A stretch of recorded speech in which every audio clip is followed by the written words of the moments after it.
Okay, so just by way of an introduction, everyone, this is just it's a bit of fun, really. It's inspired by Wendell Berry's writings, and I've stylized it as a letter to him. I have sent him a letter, but it's not this one. I sent him something a lot shorter than what we're going to have today. And submit, Dan. And so it's stylized in a kind of Wendell Berry style. So it meanders around various different topics. But the idea is that we're going to think a little bit about poetry, theology, creation, and how we live our lives. And hopefully this will just be a little something for us to consider our place in the world and the renewal of rural life and all kinds of different things. So as Arthur said, the discussion afterwards will hopefully be meatier than what I'm sharing, but do relax. As I said, it's styled on Wendell Berry's style. So at times it's meant to be slow and relaxing and enjoyable. So I hope you enjoy it. I'm going to begin with a little poem of Wendell's, and this works as quite a nice prayer and a nice summary, actually, about what I'm going to say. So we'll begin with this. It's a Sabbath poem. Teach me work that honours thy work, the true economies of goods and words, to make my arts compatible with the songs of the local birds. Teach me patience beyond work, and beyond patience, the blessed Sabbath of thy unresting love, which lights all things and gives rest. Amen. I'm going to share my screen now. I've not done this before, so do shout if it doesn't work.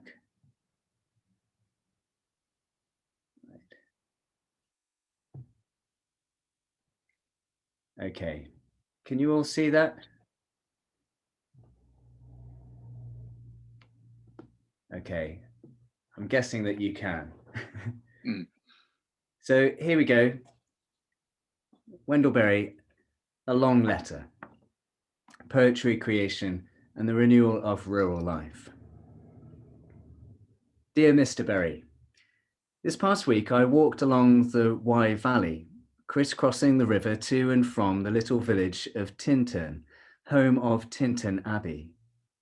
A couple of miles upstream is another village called Brockweir, and there stands a simple Moravian church. Oops. The chapel was founded on an old cockfighting square in 1832, after a missionary was sent for by the local doctor, fearing for the community's spiritual and physical well-being. Till that time, no church existed in the village, and each Sabbath was dutifully given over to unhallowed drinking, fighting, and gambling in and around the 7 public houses. The mission came, and the public houses, all but one, closed, and the community began to experience a cultural transformation. I sat beside that quiet chapel and read your essay, The Presence of Nature in the Natural World, where you cite Wordsworth's famed Tintern Abbey poem, written just 30 or so years before the Moravian mission nearby. I like to imagine that Brockweir was just as famed for its mischief back then, perhaps known, perhaps avoided by Wordsworth as he explored the peace of the valley. Wordsworth captures much of the beauty of the place then and now. The wild, secluded scene and the quiet sky, the cottage pots, groves and copses all still exist. And I imagine little has changed since he gazed upon those trees and seeing that lofty cliffs. Lincoln Abbey, and then walking up to Brockweir. Yeah, just like we did. Yeah, and he was just talking about how he discovered this Moravian chapel and what it meant, and It's I thought, lovely. I'm just pausing, folks. It can hear some talking in the back. Shall we just mute ourselves so that we're not causing confusion? If that would be great if we could. Thank you. Okay, so back at Tintonawi. I cannot know now whether it is quieter today or back then. Trade up and down the river has dried up, and the old mill, once busy in Wordsworth's time, is now a quaint museum. The local economy depends on its visitors to the ruined abbey and surrounding attractions, rather than on forestry or the fruit of the land. Some small farms still punctuate the landscape. A vineyard stretches over the hill. The few shops and homes appear comfortable along the winding road. It is much the same in our nation. The UK's economy is a service economy, which means, among other things, that we import essentials so that we can invest in non-essentials. This is widely thought of as a post-industrial economy, where the notions of wealth become our best-selling products, and the economies that nurture codependency in communities are consigned elsewhere, often the developing world. In this sense, the service economy naturally puts other people in some kind of servitude, which we are often blind to. It likewise passes responsibility for any environmental and cultural damage caused by our industrialism onto another party and in another place. We're also blind to the vulnerability this brings upon essential needs that we feel entitled to, not least in food. The food system in the UK imports around 90% of its fruit consumed and 60% of its vegetables. And so when crises like COVID-19 hit, the fragility and anemia of our food system is revealed. The just-in-time supply lines are exposed as just insecure. And yet, and I owe much of my thinking to your own reflections, that a change in one system does little when it abides within a larger damaged system. Global policy is important, but the answers to big problems are more often than not local, vocational, and if it can be phrased in this way, more communal than corporate. I agree, change in policy follows change in people, but I fear that we are ignorant of our industrial mindset when we begin to consider our response to the big problems we face, like climate change and ecological crises. I find it particularly poignant and perceptive how you recognize the rebellion against such industrialism as set out by so many of the Romantic poets, and many have suggested that the arts have a principal role in culture change. And yet, as you point out, the poets did not achieve what they dreamed for by inspiring the conservation movement, which, until recently, has lacked that economic imagination to offer a compelling alternative for the protection and use of the land. As a minister in the Church of England, I wonder if the Church has been similarly lacking in such a vision, all the while preaching about the importance of creation care, yet practicing little. I'm intrigued that it is the poets, nevertheless, that have championed the cause of nature, its beauty and health. And I've been continually inspired by the way that you have used poetry to advocate the cause of an agrarian way of life, a preservation of the land and its people. I especially enjoy those words of yours when reflecting on the blessed conviviality of creation's seventh sunrise. For all his creatures were his pleasures, and their whole pleasure was to be what he made them. They sought no gain or growth beyond their proper measures, nor longed for change or novelty. I hunger for a world where creation lives in such a pleasure, content within its limits, happy to be who God has made us to be. There is a captivating connection between the artistry of the poet and the creativity of the creator. The playful, at times deep, relationship between words and works is truly evocative, so to speak. I believe it reveals something about what it means to be truly human. For instance, I'm amazed at the prophetic quality of Titania's monologue in Shakespeare's Midsummer Night Dream. You probably know it well. Distraught, she protests, "We see the seasons alter, hoary-headed frosts fall in the fresh lap of the crimson rose. The spring, the summer, the childing autumn, angry winter, change their wonted liveries, and the mazed world, by their increase, now knows not which is which." And this confusion, where contagious fogs and disease fall on the land, the seas and rivers burst their banks, and the green corn rots, originates shockingly from our debate, from our dissension. It's by the discord and the poverty of broken relationships that the earth suffers. Granted, Titania and Oberon are fairies, not human beings, but I believe that we can all own their confession. We are the parents of our plight. The warning bell that sounds in this near 400-year-old monologue is striking. Maybe Shakespeare was lost on its wisdom, only revealed with hindsight. But I believe the poets connected with something that we're in danger of losing, something the biblical poets knew all too well. That is to say, they knew that words are powerful and in themselves created. The way we use them to describe and define establishes our understanding and our connection with things.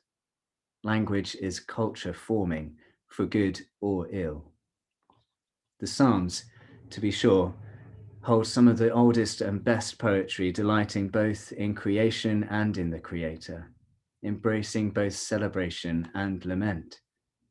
I love the phrases like "the earth is the Lord's and everything in it" in Psalm 24, or Psalm 8, humbly considering the weight of humankind's vocation. When I consider the work, your heavens, the work of your fingers, the moon and the stars, which you have set in place, what is mankind that you are mindful of them, human beings that you care for them?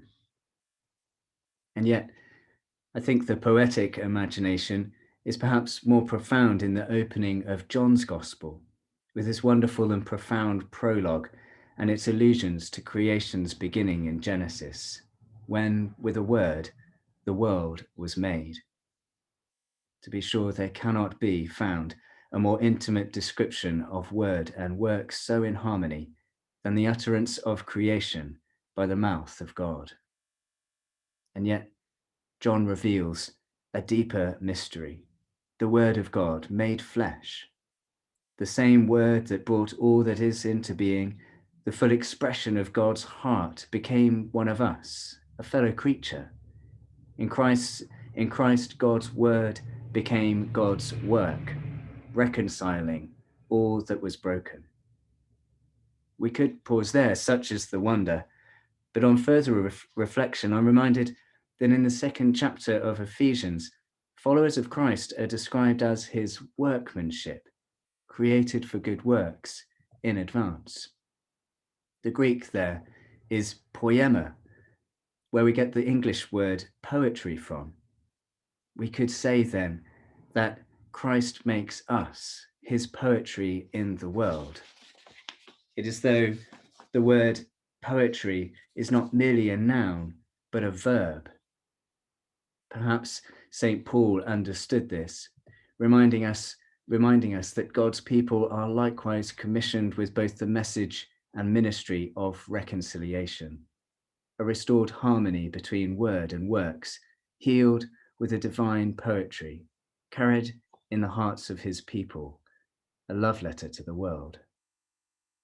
In this sense, I believe that to be fully human, we're not only called to be stewards of the world and its resources, but our vocation is to live in a deep, intimate harmony with it. This vocation, creative collaboration with creation and creator is, I think, what you are pointing to when you say quite simply, it all turns on affection. It's possible, I suppose, you might nod in agreement. However, I imagine you may also be eager to say yes, but, and you'd be right. The poetic imagination is important, but equally as important is a practical imagination, the kind needed to put such ideas into daily practices, alongside the kind of activity that cultivates and requires neighbourliness, local knowledge, skill and responsibility. Theological ponderings are just mere fancies if not met with intentional actions in daily life, for the economics of the home reveal the sincerity of one's ideals. This brings me away from my own thoughts and back beside the river. The abbey, though in ruins, still stands as a beacon of what it once was. Those stones recall the memory of monks who lived there, who saw prayer and work as part of the same breath, one giving birth to the other.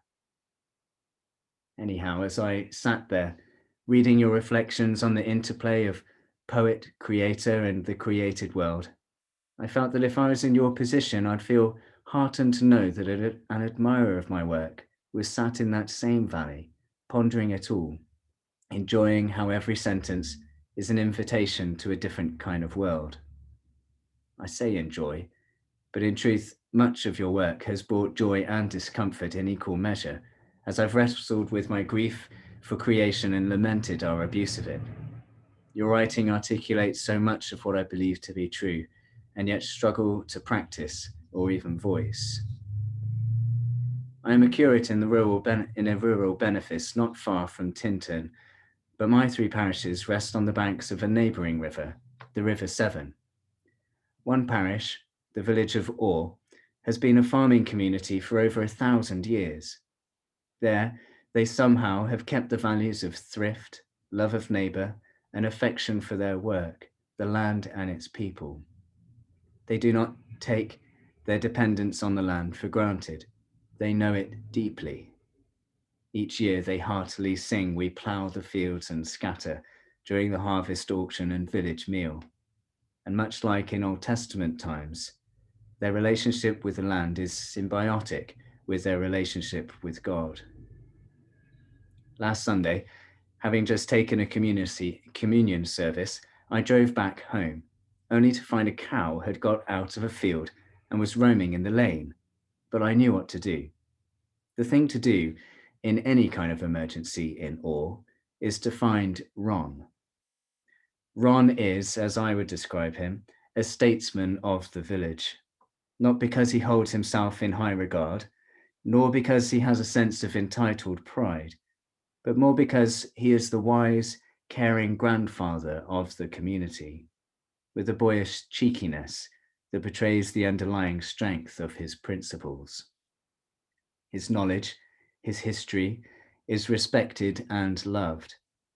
Perhaps there isn't a field in the parish that doesn't have his blood or tears in it. When I found him, he wore a large smile and looked at me with bright eyes, and though retired, a term almost obsolete in a village like Orr, he knew immediately whose cow it was, why it was there, and what we had to do. Together we tried to usher the steer back into the field, though it jumped through a hedge, and then we talked a while. What strikes me is that in this village, everyone takes responsibility for one another. It doesn't matter if the cow is owned by the Cadogan family or the Tobins. There is a sense that everything in the village is a valid member of the community, and everyone looks out for the other. My wife puts it this way: what's in the village belongs to the village. And she's right. Whether it's a person, animal, or tree, its life and the responsibility for its care belongs to the whole community. In my mind, this comes close to what was embodied in the early church and forms my hopes for it today, where the reconciliation and preservation of Christ weaves its goodness through every aspect of life together. Perhaps this is the most emotive aspect of your writing for me, this emphasis on a deep sense of place and belonging, of homemaking, and I feel grateful for having glimpsed something of that here. My hope is that it's not lost. And I hope my role as a minister can somehow nurture a fresh rural imagination, which embodies not only a spiritual fervour, but has right at its heart an impulse towards the renewal of rural life in general, connecting worship with the local economy and pastoral care with the local habitat, wildlife, and those that depend on them. There's an inescapable connection between ecology and economy. I learned recently, at its roots, ecology is the study of the home of things, and economy is the management or stewardship of the home. And it's in your essays, poems, and other works that have helped me understand that the stewardship of our common home is the foundation of all our economic life. Our connection with the earth is not only physical, emotional, and spiritual. The relationship is practical. It is economic. That is to say, our connection with commodities, or the goods necessary for everyday life, connect us with the land and its abundance, or lack thereof. There is a unity between our life and the life of creation. Our health is dependent on its health. I say goods in the hope that our commodities will aim for just that, for the good of the land and the people. But sadly, the goodness of our goods so often belongs in the hands of corporations and not in our homes or with our neighbours, either human or non-human, or in the soil or plant life or our waterways. I take your point. If I am serious about tackling the impoverishment of rural communities, about tackling our world's ecological crisis and safeguarding creation, then I will take seriously my own responsibility. I have to realize that the solutions begin with me and my household. If the world needs people to eat differently and throw less food away, then I need to eat differently and throw less food away. If the world needs to dispose of polluting industries, I need to stop supporting them and then buy or make or grow alternative products. If the world needs to share wealth for the sake of the poor, I need to be poorer, at least from the popular idea of wealth. If the world needs more neighborliness, conviviality, and less prejudice and competition, then I need to make friends with strangers, to learn their stories and be willing to be part of their story and they mine. Loving one's neighbor is impossible if I do not in turn love the place in which they belong. If I claim to love my neighbor, but pollute their waterways or destroy their forests, then I'm a hypocrite. If the world needs to use less energy, I need to use less energy too. It will not do just to have an abundance of clean energy. As you say, if we had that, we would use up the world faster than we are using it up now. I was baffled yesterday to read about a carbon capture scheme launching in Norway, and the Minister for Energy stated, "We will cut emissions, not progress." Perhaps the industrial attitude cannot be better summed up than in her confession.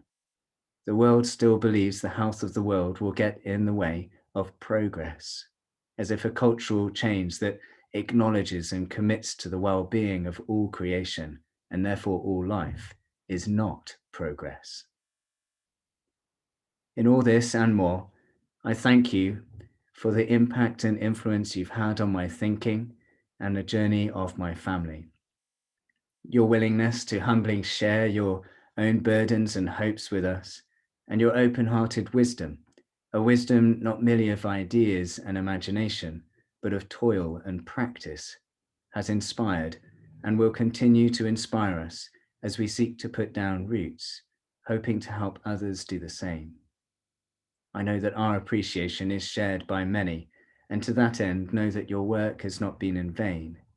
There is a generation willing to tackle the great calamities of our age, not in any heroic sense, but with a deep sense of vocation, to live faithfully in our given place and our given time. In closing, I wonder, do you know the English poet Malcolm Guite? During this difficult year, in the midst of our global pandemic and all kinds of hardtache, he began writing response poems to each of the Psalms. I sent him your Sabbath poem to sit and look at light-filled leaves, which he enjoyed, and he sent this to me in reply, a response to Psalm 27. Oh, let me see with his eyes from now on, whose gaze on beauty makes it beautiful, who looks us into love and looks upon his whole creation with a merciful and loving eye. My heart has said of him, seek out his face. I've sensed his bountiful presence shimmering behind the dim veil of things. That presence calls to me, calls me to tremble at the brink and rim of lived experience, and then to free myself of fear, to trust him, and to dive right off that brink into his mystery, into that deep and holy sea of love in which the living worlds all float and swim, to dare each moment's death that I might live. In grateful admiration, may grace and peace be with you. Joe.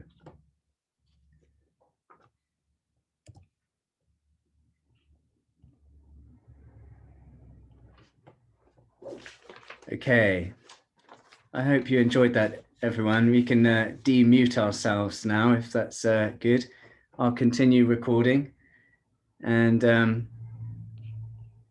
I guess this is a time now, just a chance for any reflections or early responses or any questions, anything that stood out to you, or anything of your own stories or inspiration from Wendell Berry's works, large as they are.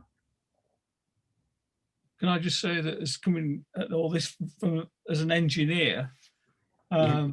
I found what you said so refreshing and inspiring. Wendell Berry, watch out, we may be growing a homegrown one here in Joe, I think. Oh, that's good, Arthur, thank you.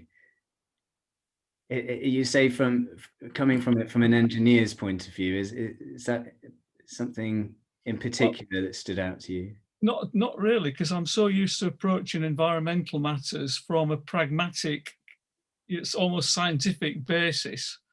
And there's another world I know in parallel to do with the arts and culture, which I sort of flirt with occasionally, but you've taken this into it more deeply. And I'm looking forward to this recording so I can go through it more slowly and have time to pause it and try and engage. But you've certainly opened up a whole new area there for me anyway. That's great. Joe, can I just thank you for the poetry in there, not just the poetry that you quoted, but I thought the way you put it all together was very poetical, and in particular the graphics were fantastic. So I think it's work that deserves a wider audience. Don't feel you've got to put it on the shelf and not look at it again. I think you could do something with that which would spread a message to people that would be heard. I think it was great. I appreciate it. I've not read any Wendell Berry, but I find myself thinking I ought to. So I'll share a book with him later. Yeah, okay, Julie's always read everything that I haven't read, so that's always helpful. Yeah, do Can I first ask, who are the drawings yours? Wow. No, they're not. A lot of the drawings come from Eric Ravilious, the artist. I don't remember whether he was in the First or Second World War. I think it was the first. I think it was the first, yeah. Your Yeah. Tintern Abbey one looked like one of the old railway advertisements. Yes, one is. Yeah, that's it. One was an old railway advertisement for Tintern. Yeah, you're right. Yeah. Can I speak? Hello, Leslie. I came to Wendell Berry through poetry, but I've read around it now. And as you say, it's very rural, isn't it? Do you think us people who live in towns, or what can we take from that whole picture? Yeah. Moving to the country. Yeah. Yeah. Wendell Berry writes a little bit about urban communities, and knows that though his ideal is based in a rural setting, it's not possible for everyone to move to the countryside, and it's not even something that would be good for the countryside as well.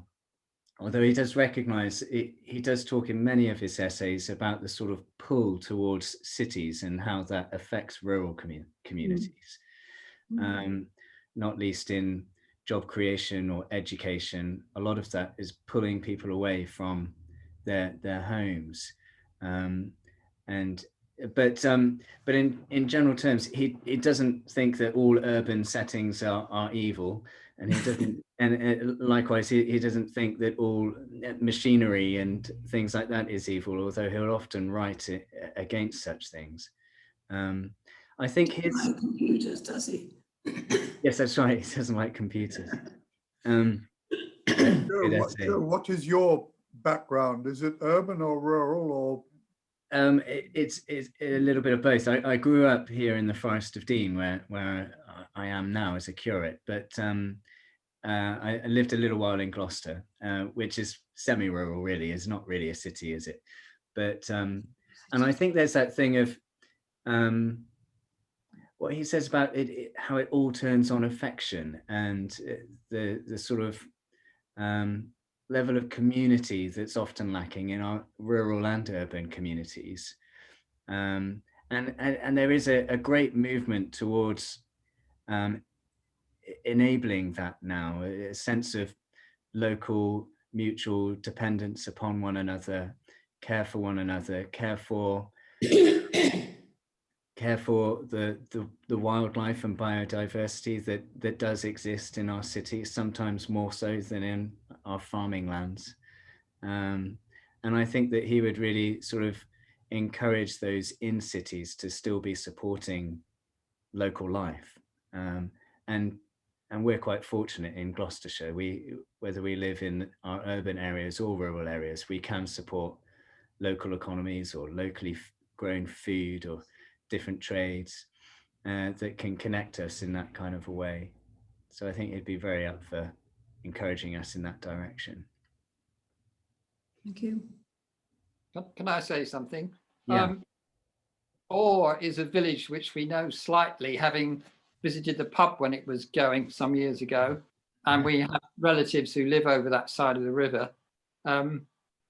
Many of the sorts of rural images you show do look quite bucolic and idealized, and many of the sort of villages which we visit as traveling around, visiting family, going on holiday, one of the problems is, particularly after this year, a lot of people seem to be taking that as a cue to move out of the city, and many villages are now becoming less and less communities and more second homes or incomers who may not share the same sense of community as you found in your villages. And I'm wondering if you have a view on how village communities can survive when there's a bigger turnover and a higher proportion of folk who have no real long-term interest in the place to which they move. And property prices and up. That pushes property prices up. Yeah.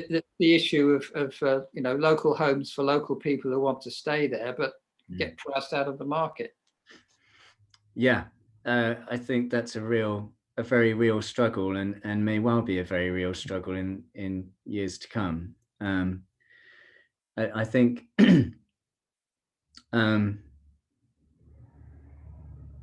there's a few things in that, really. I mean, it's just a really good recognition that an influx of second homes in the countryside is not a good thing for a rural economy. It's not a sustainable thing. Although people coming to live within a community is okay, and provided that the local community is such that it's a welcoming and hospitable community. And so it depends upon local rural communities to work very quickly to find local ways of living and supporting one another, as they are now. And especially as I mean, here in the Forest of Dean, there's quite a few small villages, and the district council, for many of the good things that it does do, they have a requirement to build a lot more houses, which will really change the landscape and the culture of our villages. But it's essential, really, not to for rural communities not to see that as a threat, I think, but as a great opportunity.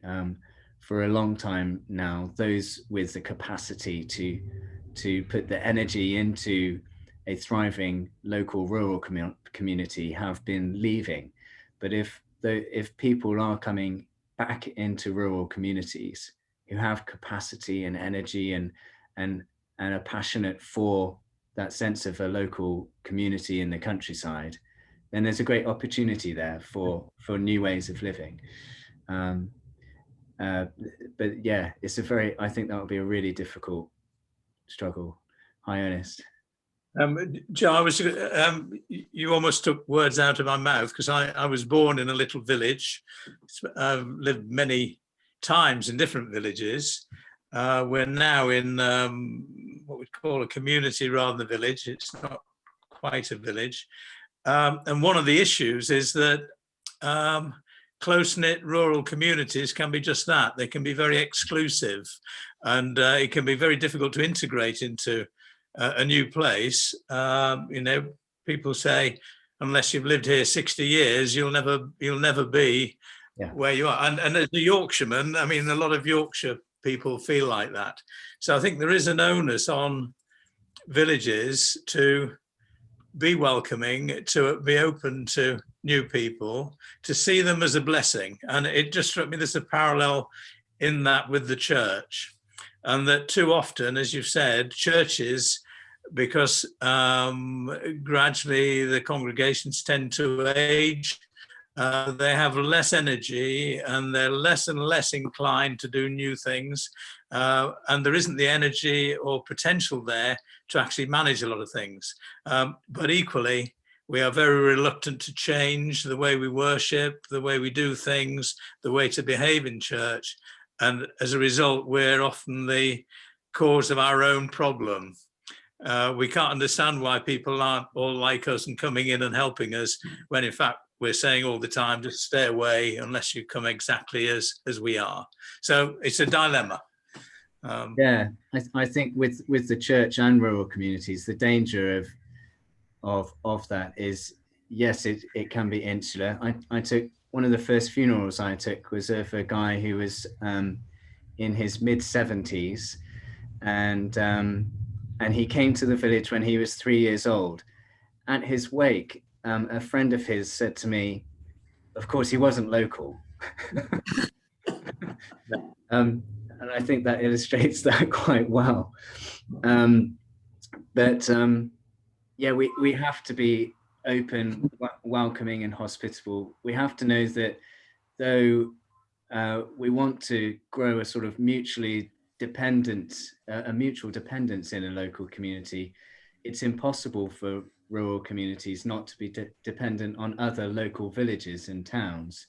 And certainly here in the forest, that's is a great challenge to create a sort of sense of community between areas and not a competition between areas. So I think that is really true.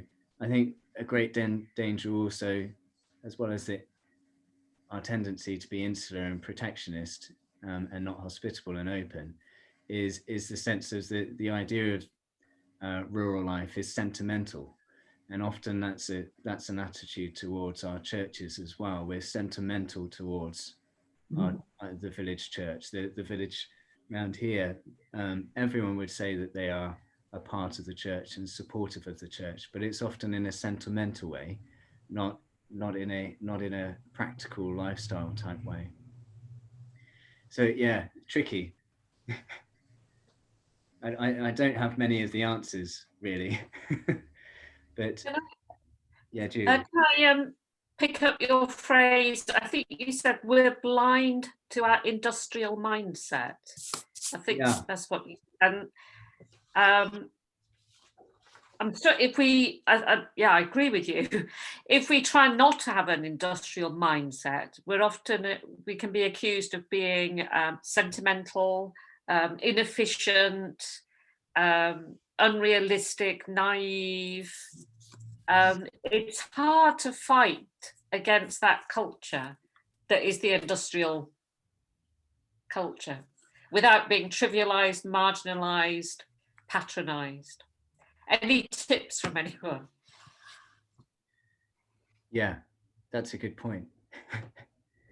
Well, there's something we're trying to do that some of you know of here in Newnham is what we call the Newnham Harmony Project, and that's trying to engage the community in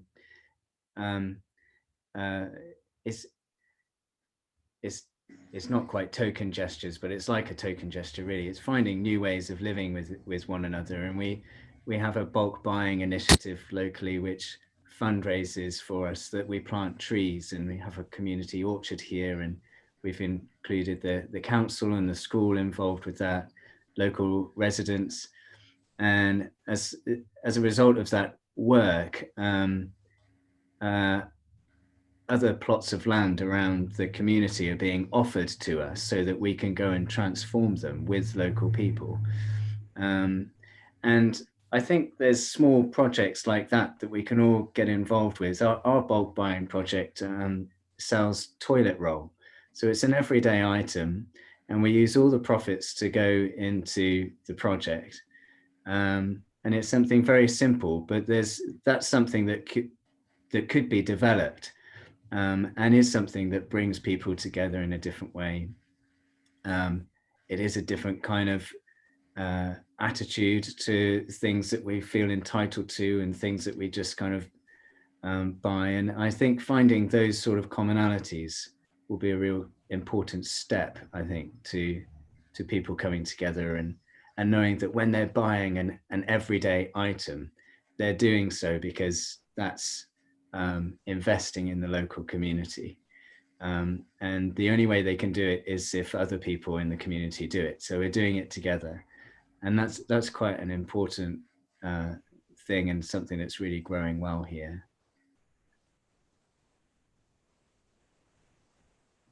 Anyone else?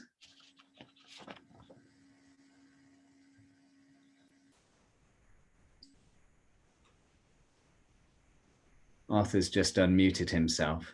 You going to say something, Arthur? Just to thank you again, and you know, you've given us lots and lots to think about. I could see us doing this again in a few months' time when we've pondered over what you've said. Sorry, I can't get the video working. That doesn't matter though. That's okay. Better off without it. Oh, I've just got someone who's just arrived at the door. I'll be back in 2 moments. I think there may be a sense in which we're coming towards the end of this section anyway, but unless anybody's got something really significant they want to share, I've been having my lunch. I don't know about the rest of you, but probably time for a cup of tea, I imagine.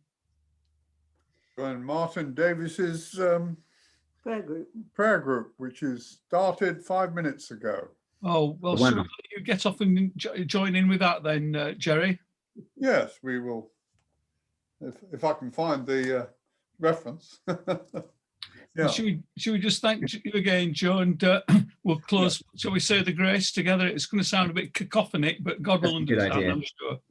The grace of our Lord Jesus Christ, and the love of God, and the fellowship of the Holy Spirit be with us all, evermore. Amen. Amen. Thank you, Joe. Thank you, everyone. Goodbye now. Wonderful.